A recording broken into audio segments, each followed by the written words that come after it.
Está en la compañía del Ministerio de Enseñanza Radial Tiempo de Victoria, para aprender, para compartir, para hacer la voluntad de Dios. Reporte.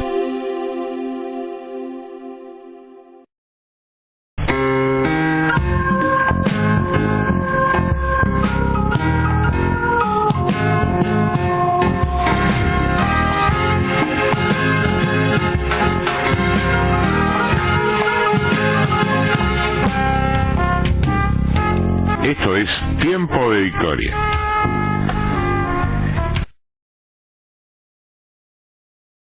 Ahora quiero leer algunos versículos de Romanos capítulo 8. ¿Sabe que el capítulo 8 de Romanos está escrito de manera especial para los hijos? No leo cada pasaje que menciono de paso porque doy por sobreentendido que ustedes los conocen. Romanos capítulo 8, verso 14, es muy interesante porque alguna vez hemos dicho que la persona que entiende Romanos perfectamente es una persona que puede decir con gozo santo, que la obra de la salvación en su vida no ha sido en vano. Es una carta muy profunda, la carta a los Romanos.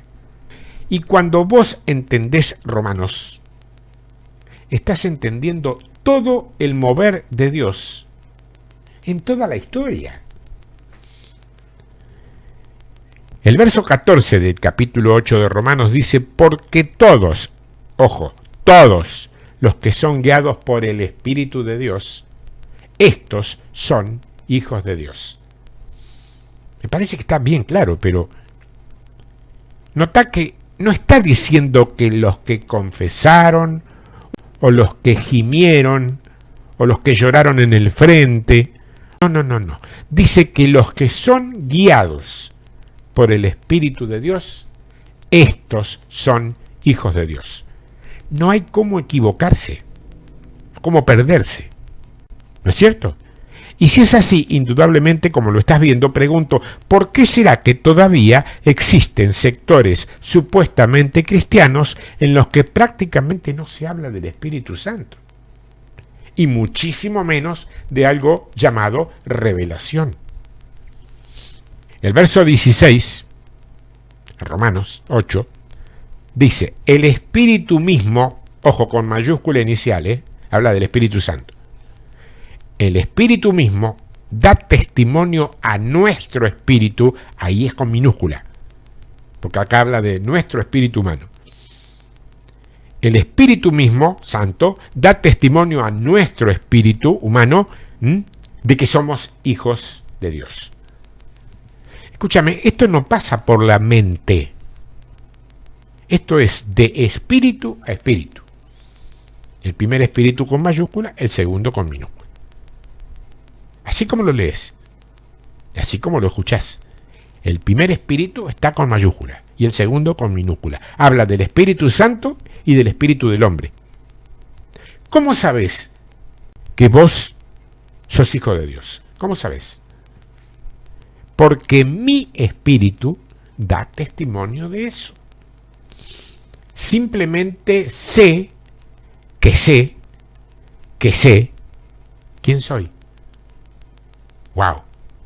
El verso 17 dice: y si hijos, también herederos. Notá la lógica que hay en esto, No es que somos herederos para ser hijos, sino que somos hijos y después de eso somos herederos. Y si hijos, también herederos, herederos de Dios y coherederos con Cristo. Ojo que ahora hay una condición, Si es que padecemos conjuntamente con Él, para que juntamente con Él seamos glorificados. Y dice el verso 19: porque el anhelo ardiente de la creación es el aguardar la manifestación de los hijos de Dios. Te lo voy a pasar en argentino básico. La creación entera está esperando que los hijos de Dios se manifiesten, que se revelen públicamente, quiere decir. Porque la religión durante mucho tiempo ha traído confusión. Lo que la creación espera no es gente religiosa, sino la manifestación de los hijos de Dios. ¿Dice o no dice la Biblia que se espera eso? Pregunta necesaria y anexa. ¿Cómo se manifiestan los auténticos hijos de Dios? No hay una manera específica, pero si querés una expresión básica, portadores de un nuevo estilo de vida. Para destruir el lazo paternal de Dios, el enemigo trabaja tratando de convertirlos en hijos pródigos. Hay un ejemplo en la Biblia muy interesante de dos hijos. Y quiero resaltar y enfatizar muy bien esto, que no siempre se ha dejado en claro cuando se predicó la famosa parábola. Los dos son hijos, ¿eh? No es que uno es menos hijo que el otro. Los dos son hijos. Los dos comparten padre y madre. Pero uno de ellos llega a ser pródigo, el otro no. Y me gustaría ampliar un poquito esto, porque es mucha la gente que empieza en el espíritu, incluso puede, de hecho, haber sido engendrado en el espíritu, pero con los años, y vaya uno a saber por qué, se convierte en pródigo. Y todo lo que Dios sembró en él, para que él sea un hijo en el espíritu, y que funcione conforme a Romanos 8, termina anulándose, porque él cae en una mentalidad de pródigo. Entonces, ¿qué sucede? Sucede que el enemigo va lanzando ataques diferentes de acuerdo a la situación en la que la persona está. La gran pregunta de hoy, entonces, es: ¿qué es lo que convierte a un hijo que nació en el espíritu en un hijo pródigo? ¿Cómo puede ser que una persona que empezó bien, de pronto termine mal? Vamos a Lucas capítulo 15, donde hay una palabra de advertencia, porque cualquiera de nosotros se puede volver pródigo. Creo que todos hemos conocido a creyentes extraordinariamente buenos, que por no haber tenido cierto cuidado, han terminado siendo pródigos. Y eso es penoso, es triste. Nadie es inmune al ataque del enemigo, ¿eh? Por eso es que Dios nos advierte. Y por eso conviene que siempre tengamos a mano a un hermano que pueda seguir advirtiéndonos. Dentro del capítulo 15 del Evangelio de Lucas está la hermosa parábola del hijo pródigo o el hijo perdido. Y si bien habría que leerla completa, voy a darle prioridad a los textos que nos muestran lo que Dios, el Padre, hace con un hijo pródigo. Lucas capítulo 15, comienzo desde el verso 17. Y volviendo en sí dijo: ¿cuántos jornaleros en la casa de mi padre tienen abundancia de pan y yo aquí perezco de hambre? Me levantaré e iré a mi padre y le diré: Padre, he pecado contra el cielo y contra ti. Ya no soy digno de ser llamado tu hijo, hazme como a uno de tus jornaleros. Y levantándose vino a su padre, y cuando aún estaba lejos, lo vio su padre. Y fue movido a misericordia, y corrió, y se echó sobre su cuello, y le besó. Y el hijo le dijo: Padre, he pecado contra el cielo y contra ti, y ya no soy digno de ser llamado tu hijo. Pero el padre dijo a sus siervos: Sacad el mejor vestido, y vestidle, y poned un anillo en su mano, y calzado en sus pies. Esa es la restauración del pródigo. Y noten ustedes que para que un pródigo pueda ser restaurado, tiene que estar en una posición y en una condición. Mientras el hijo estuvo lejos, el padre no podía alcanzarlo. Él tuvo que dar media vuelta y volver a casa. No terminó de llegar a casa solo. Por eso son tan importantes los detalles de la parábola, Dice el verso 20 que cuando todavía estaba lejos, su padre lo vio. Cuando él estaba en esa población trabajando de manera deshonrosa, cuando estaba perdiendo lo que tenía con sus amigos, la pregunta sería, ¿su padre lo sabía? Entendiendo que su padre es Dios mismo, desde luego que sí. ¿Y por qué no lo saca? ¿Por qué no hace algo para que él vuelva? ¿O por qué no manda a alguien para que lo busque? Yo quiero que entiendas, por favor, cómo piensa Dios de sus hijos. Es más que interesante esto, ¿eh?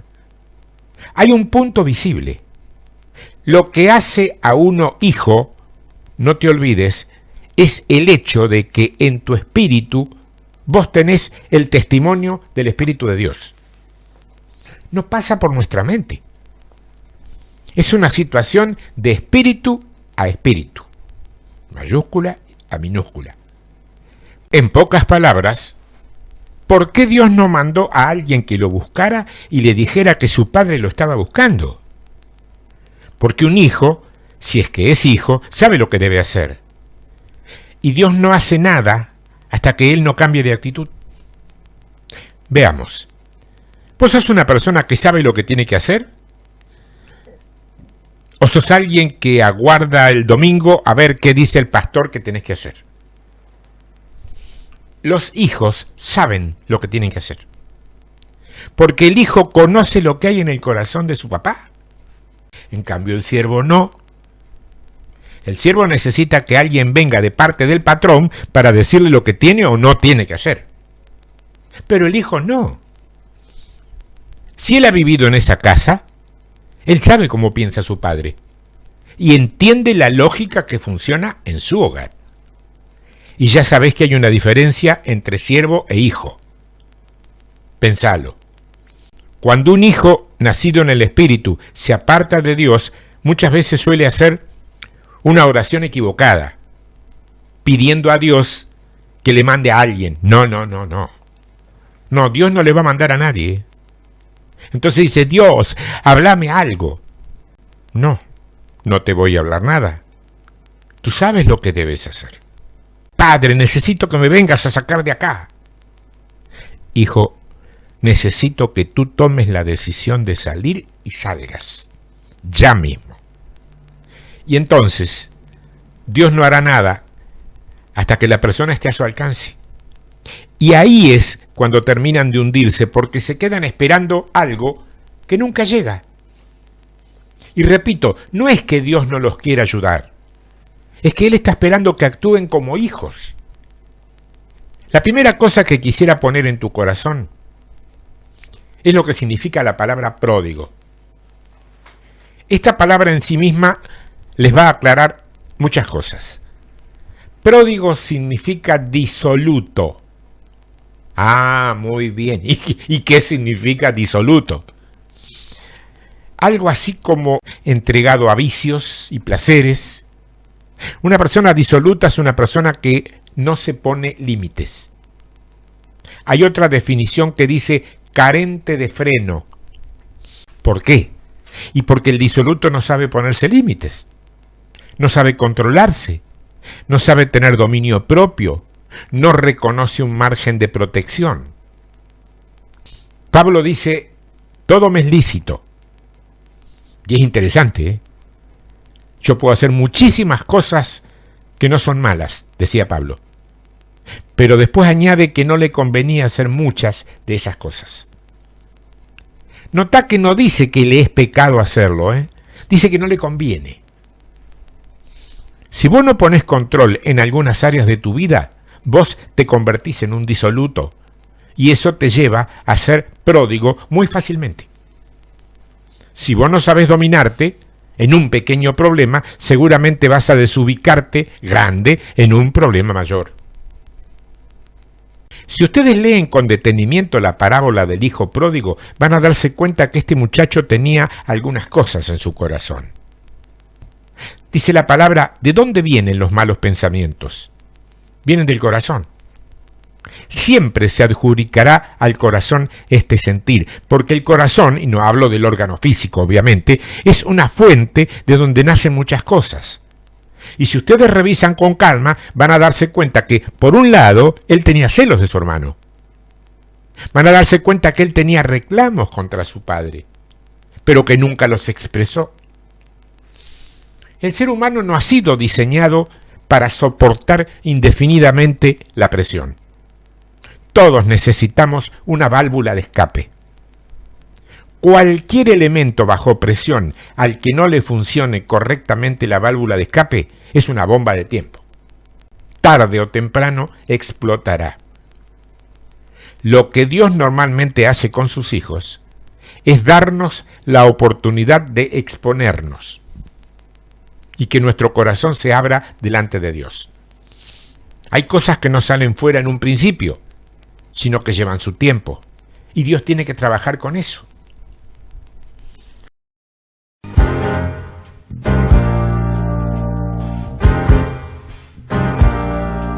Muy bien, hasta aquí llegamos. No sé qué pasó en tu vida hoy con esta palabra, no sé qué fue lo que te estructuró o te desestructuró, no lo sé, pero sí sé que a partir de hoy esto que has recibido ha cambiado tu manera de pensar, ha cambiado tu mentalidad para muchas cosas. Gracias y hasta la próxima, si Dios quiere.